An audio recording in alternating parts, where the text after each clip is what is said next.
Então vamos lá. Deus fala com a gente ou não fala? E se ele fala, como que ele fala? Né?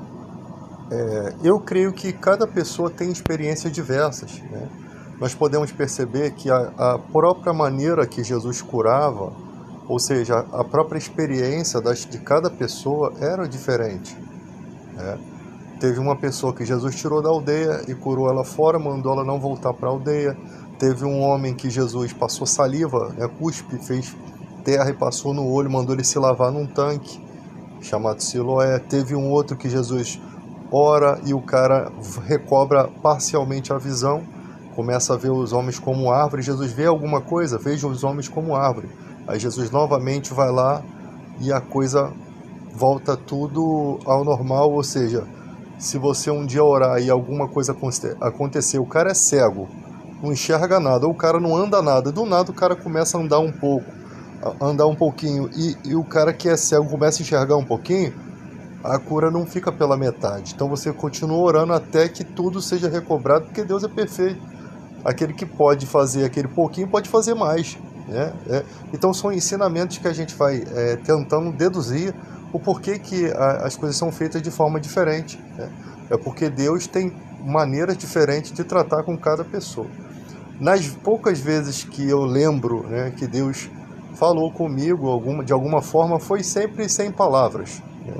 Não houve palavras, apesar de que desde a minha infância eu tive milagres extraordinários que, se a gente contar aqui, vai ficar sendo uma coisa somente como eu sendo testemunha e os colegas do colégio interno que estavam presentes, que eu nem lembro quais são.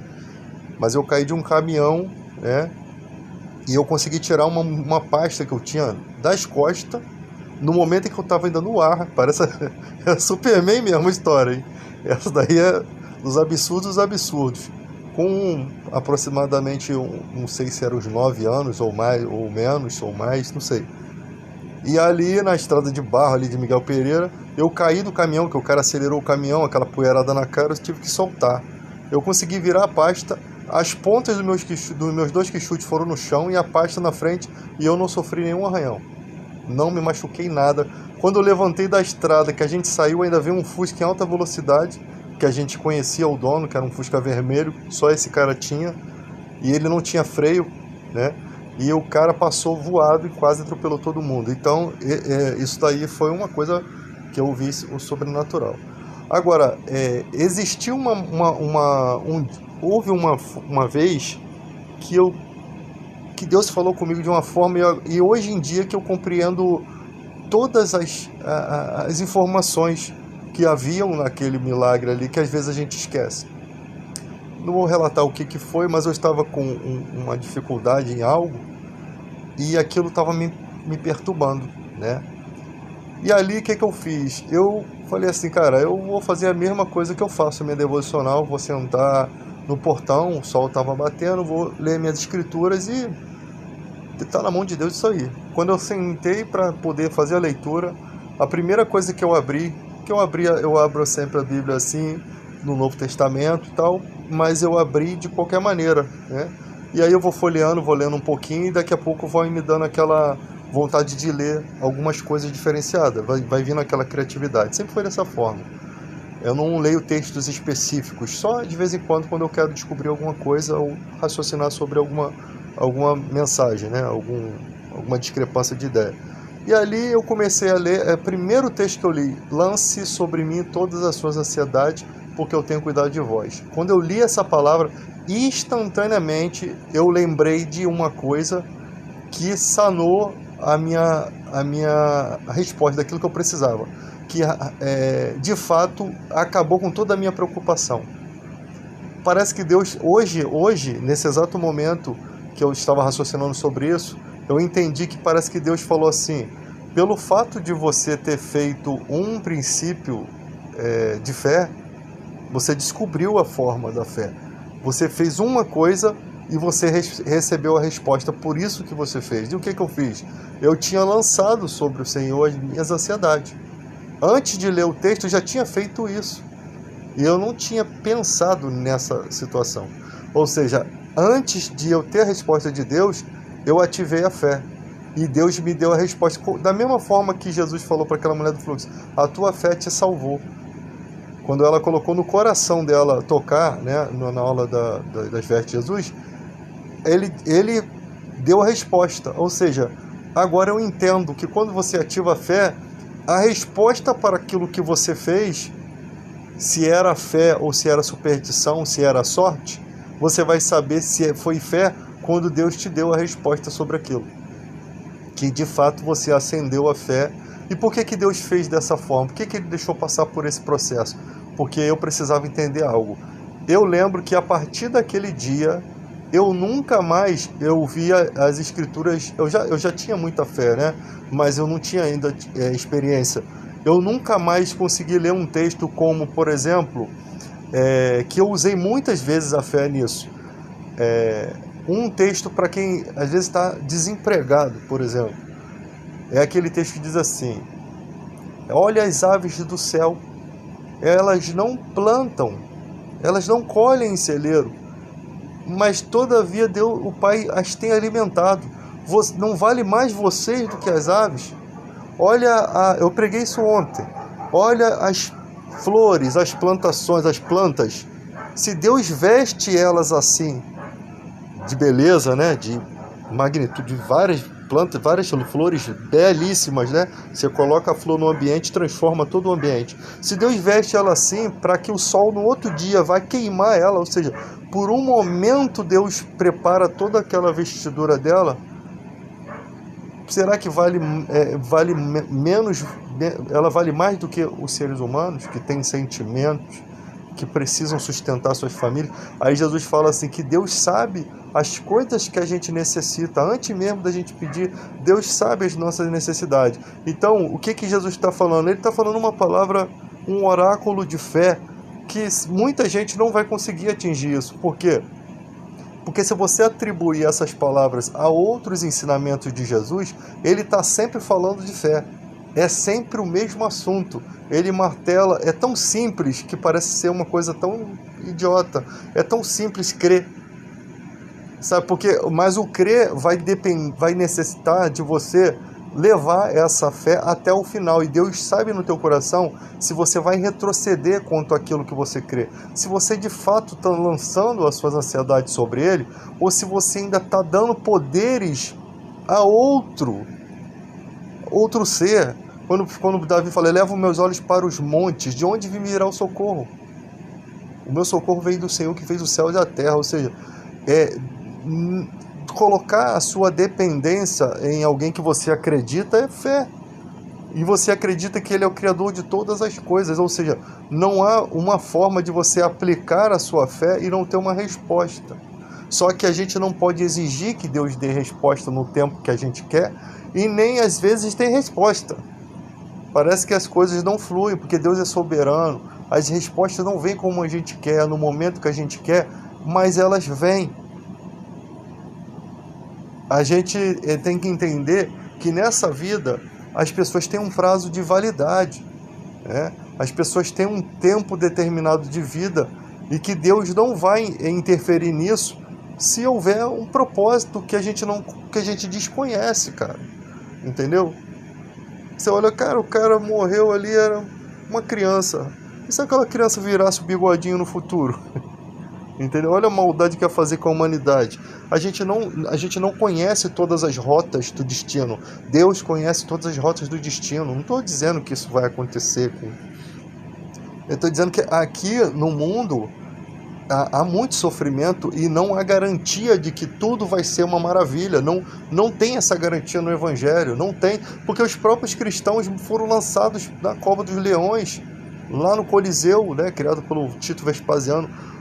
O Coliseu romano, foram mortos a fio da espada. Ou seja, se o juízo vem por nós, né, como Paulo disse, que esperança tem aquele que está no pecado? Se o juízo vem até pela gente, muitos cristãos foram mortos. Então a morte é um fator dessa vida que não tem para onde correr. Agora, em nenhum momento Deus também proíbe você de orar para que Deus intervenha em certas situações.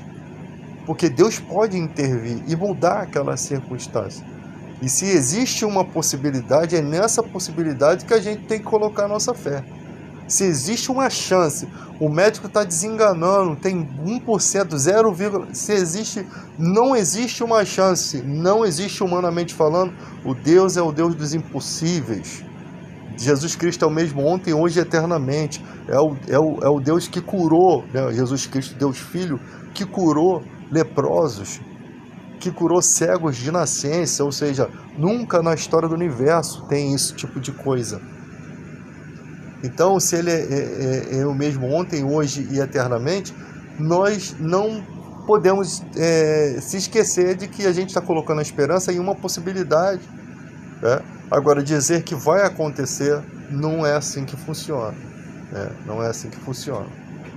E existem coisas no Evangelho, por exemplo, Paulo uma vez deixou um cara, eu não sei se foi cego ou se foi mudo, eu não sei, acho que foi cego, um cara que estava perturbando o procônsul Sérgio Paulo, e esse cara fazia artes mágicas, e Paulo viu que o procônsul Sérgio Paulo estava ainda em dúvida, em cima do muro, porque o cara ficava contrapondo as ideias de Paulo, e o procônsul estava querendo ouvir o evangelho, e aquele cara estava atrapalhando. Aí Paulo vai e usa de poder, né? Ou seja, que o intuito de Paulo foi mostrar que se o Deus daquele cara fosse maior do que o dele, ele não poderia ser amaldiçoado, né? E Paulo fez uma maldição temporária e causou um mal temporário àquele homem. O mal do cara, se eu não me engano, ele ficou cego por um tempo. Você vai ficar cego por um tempo, ou seja, ele não fez igual um pastor que pegou e amaldiçoou o cara. Você nunca mais vai andar, porque essa maldição, praga de urubu não pega em gente, né? Não existe, o profeta de Deus não pode fazer isso, porque se ele tem poder para fazer aquilo, e se ele tem poder para fazer, também tem para tirar a maldição, né? A Bíblia, ela não ordena esse tipo de comportamento. Então o intuito de Paulo era mostrar para o procônsul Sérgio Paulo que aquele cara estava sendo usado pelo mal e que não vinham de Deus aquelas artes mágicas dele. Então que ele não devia crer naquilo, porque Paulo estava apresentando um verdadeiro evangelho. E se vai perturbar o verdadeiro evangelho, vem o poder. Então, se preparem, pessoas que gostam aí muito de usar o nome de Deus em vão, porque nesse século que nós estamos vivendo, o que mais temos visto é pessoa dizendo: Deus me revelou, Deus me falou. As pessoas pegaram mania de falar isso. Ainda bem que Deus não olha e vê assim, é um idiota, né? Isso daí é um retardado. O que eu faço com um cara desse? Se eu jogar um raio ali, ainda vai dar dor de cabeça pros outros, né? Então, tipo assim, falar algo que Deus assumir essa postura de que Deus falou, cara, coitado de você. Porque raramente vai acontecer uma coisa nesse sentido, né? Eu nem sei se ainda acontece desta forma. Deus fala de modos diferentes, como eu falei, com muitas pessoas, mas é uma responsabilidade muito grande, porque você pode estar tendo a responsabilidade sobre a vida de outra pessoa. E se você trazer uma mensagem que não é de Deus, você está sendo usado pelo diabo. Ou você está dando a oportunidade, a legalidade para o diabo te usar. E aí você fala algo que destrói um casamento, que destrói a vida de uma pessoa, que uma pessoa toma uma iniciativa errada e faz uma coisa errada contra a própria vida, né? É tipo aquele cara que fala que depressão é frescura. Você está vendo que as pessoas estão dando cabo da sua própria vida. Então não é frescura, porque as pessoas estão fazendo isso. Pessoas famosas como o ator Robin Williams, né? Pessoas famosas aí, o cara lá que acho que do Batman também, um desses filmes famosos aí. Então são coisas que você está vendo acontecer.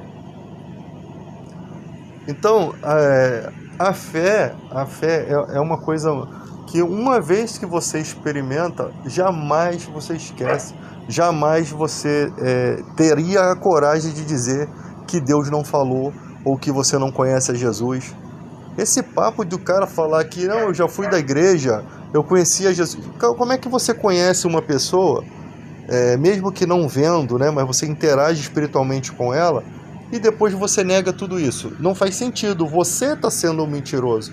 Porque antes você afirmou que foi cristão, que conheceu, e agora você está afirmando que tudo que você está dizendo que conheceu é uma mentira. Em quem eu tenho que acreditar? Em quem eu devo crer? Né?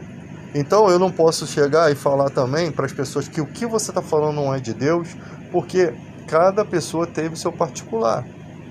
Eu sei que tem gente que exagera, eu sei que tem gente que é surreal nas ideias, eu sei que tem gente que mente, e eu sei que tem gente que fala a verdade, que são coerentes. Então quando você lidar com pessoas coerentes, você começa, cara, esse cara não é um tipo de pessoa que costuma mentir, né? Existem muitas historinhas aí de pastores que a gente logo percebe que parece uma mentira para ganhar um espetáculo, para fazer um espetáculo, né? É como se o cara que escreve um livro para ganhar dinheiro, né? Então ele fala um monte de teorias ali mentirosas, mas que, como as pessoas já vivem com essas teorias na cabeça, acaba o que a mentira falada muitas vezes, né? Dizem que ela acaba passando por verdade. Uma mentira falada como verdade, ela, dependendo da pessoa que assimila ela, com o seu entendimento, ela pode aplicar aquilo como sendo verdadeiro. E esses caras são maquiavélicos, né?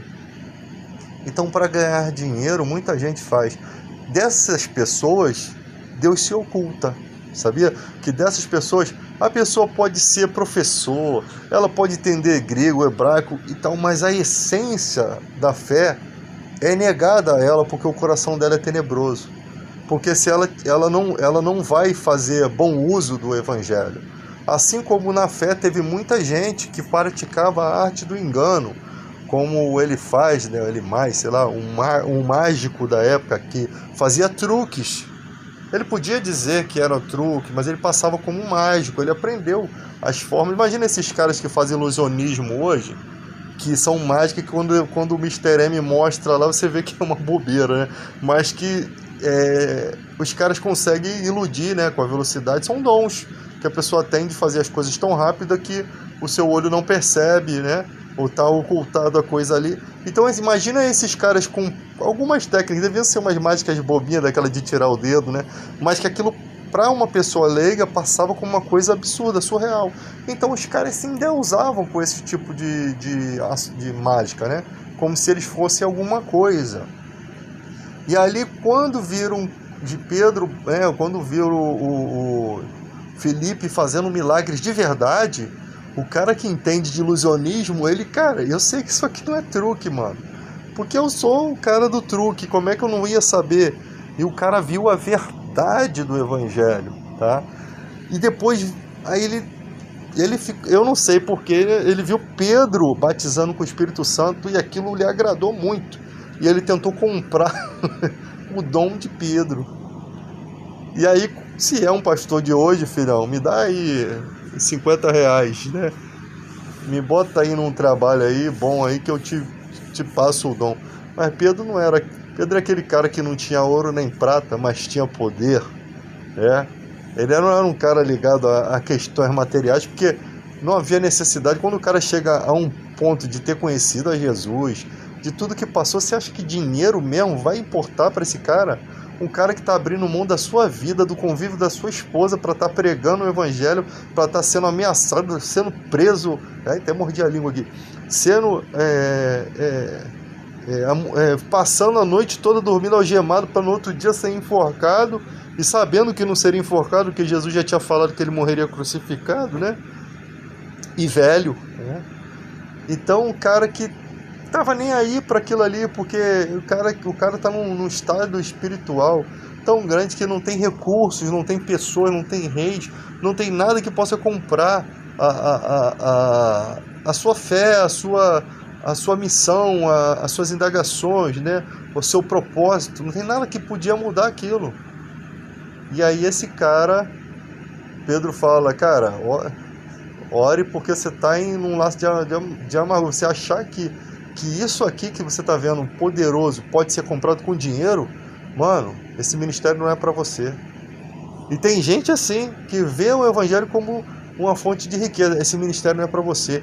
É a mesma coisa que que você está fazendo que aquele mágico. É a mesma coisa que as igrejas têm feito aí, né? Ameaçando as pessoas com as ameaças do profeta Malaquias, como o dízimo está na lei, queria obrigar as pessoas a serem dizimistas, senão com maldição seres amaldiçoado, né? O devorador vai vir sobre a sua vida, ou seja, argumentos, né? Que eu sei que tem muitos pastores que depois descobriram que aquilo tudo era mentira, mas mantiveram a mentira. Outros já não pregam mais isso, mas tem muitos ainda aí que pregam. Caras de pau, né? Caras de pau, infelizmente. E aí você vê como é que está o estado de uma igreja materialista, como é que é a espiritualidade de uma igreja materialista. Eu sei que nessas igrejas tem muita gente que é de fé, porque graças a Deus o Espírito Santo está atuando nas pessoas e tem Bíblia, né? E mesmo com um pouquinho ali de entendimento, essas pessoas ainda têm como ser uma pessoa realmente dentro da normalidade. Mas o problema é quando são pregadas as loucuras, as manipulações. A igreja virou um palanque político, sabe? E ali dentro da política, os caras estão ligados a grileiros de terra que matam os indígenas, tomam suas terras, né? Tá ligado a bancada da bala, a partidos políticos que foram feitos com resquícios da ditadura militar, partidos da ditadura que se tornaram partidos hoje. Então, cara, é uma série de absurdos aonde que esses crentes se meteram. Por quê? Porque a Bíblia fala que essas pessoas, elas caem em tentações e ciladas e muitas concupiscências loucas e nocivas que submergem o homem na ruína e na perdição, porque o amor do dinheiro é a raiz de todos os males. Nessa cobiça muitos se desviaram da fé e se atormentaram com muitas dores. Essa cobiça de poder, discutem por tudo, essas discussões que o motivo não é trazer a verdade, mas ganhar notoriedade, né? Ganhar status. Essas discussões todas que saem ofendendo as pessoas, esse tipo de homem faccioso, né? Homem que divide, homem que separa, que quer conduzir. O cara não tem capacidade para conduzir nada. O que se isola busca os seus próprios interesses. Ele está na soberba, na arrogância. Ele está buscando a sua exaltação. E aí a queda é iminente, né? Com a altivez de espírito sobrevém a queda. Lá na frente tu vê o cara todo esculhambado, na cadeia. Um cara que tinha uma vida boa, com família, largou tudo, bagunçou toda a família, tá aí na farra, na prostituição, daqui a pouco o cara tá na cadeia. Aí lá quando ele estiver comendo a comida do porco, talvez ele consiga se voltar, né? Talvez ele se torne um filho pródigo. Talvez, tem muitos que não chegam nem consegue voltar mais. É como diz a Escritura, não se afaste tanto da luz a ponto de você não conseguir voltar. Porque tem gente que vai por caminho, se envolve com pessoas que estão totalmente nas trevas, entregues aos demônios e não voltam nunca mais. Se você está nesse estágio, fuja desse tipo de gente.